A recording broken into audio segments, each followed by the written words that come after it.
Little girl was walking alone outside her house one hot afternoon when a man grabbed her with this exact strange hand.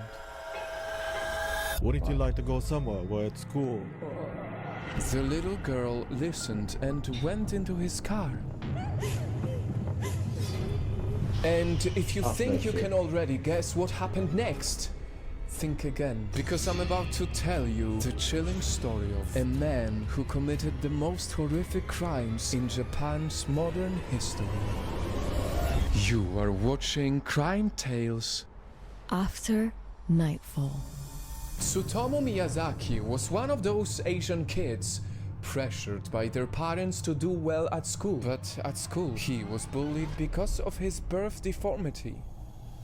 His hands were fused to his wrists like this, that they couldn't bend at all. People, and even his own family, thought he was weird. His father barely talked to him. His two younger sisters found him repulsive. He was incapable of making friends, let alone be with a girl. To make things worse, at one point he discovered that his mother wasn't his biological mother. He is his father's child with his older sister, which explained his deformity. Wait, what? Mother be with a girl. He was incapable of making friends, let alone be with a girl. To make things worse, at one point he discovered that his mother wasn't his biological mother. He is his father's child with his older sister, which explained his deformity. Wait, di ko gets. So, yung tatay niya, nag-divorce dun sa nanay. Tapos, yung tatay niya ngayon, kasintahan niya yung sister neto. So, siya yung naglihi. Bited. His oldest biological. Make things worse, at one point he discovered that his mother wasn't his biological mother. He is his father's child with his older sister, which explained his deformity.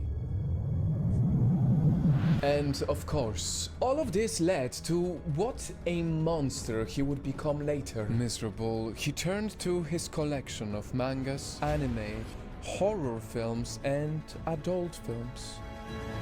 He consumed so much of them that eventually he would become bored of the most extreme things. So, in order to level up his obsession like a strange character with strange tastes, in college, Tsutomu started taking pictures of female tennis players' crotches. And soon enough, these strange tastes would develop into worse and worse habits.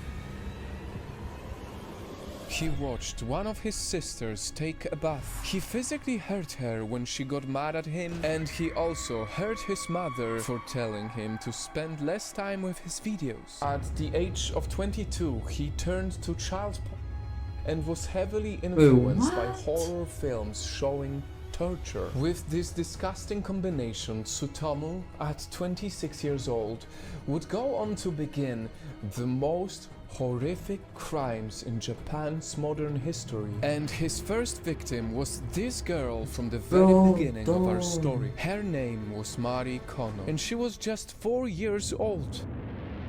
He drove her to a hiking trail, and when the kid started sniffing and making noises, Tsutomu panicked. He quickly held the little girl's neck and squeezed it until she was no longer breathing. He then took off her clothes and began to do unspeakable things. Mari's 4-year-old body was left to decompose. 6 weeks later, Tsutomu began murdering more kids. Masami Yoshizawa, Erika Namba, Ayako Nomoto. Abducting them, strangling them, molesting the corpses, taking pictures, and even keeping some of their clothes as trophies. But this isn't over yet. Just like the horrible monsters in the films he watched, he decided to level up his horrible acts. He went back for the children's corpses, chopped up parts of their limbs, and burned or ate them. And he still did not stop there, because when the families and the cops were searching for these little girls, Tiwtzuuu even had the guts to mentally torture the families too, much like the worst villains in movies.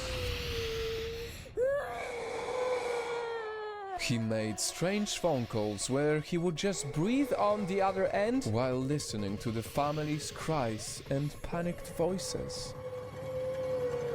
Like a true psycho, he even sent them boxes with the child's bones, ashes, and teeth. And then he accompanied these gifts with photos of the girl's clothing and postcards that contained the words Mari, bones, cremated, investigate, proof, Erica, cold, cuff, throat, rest, death.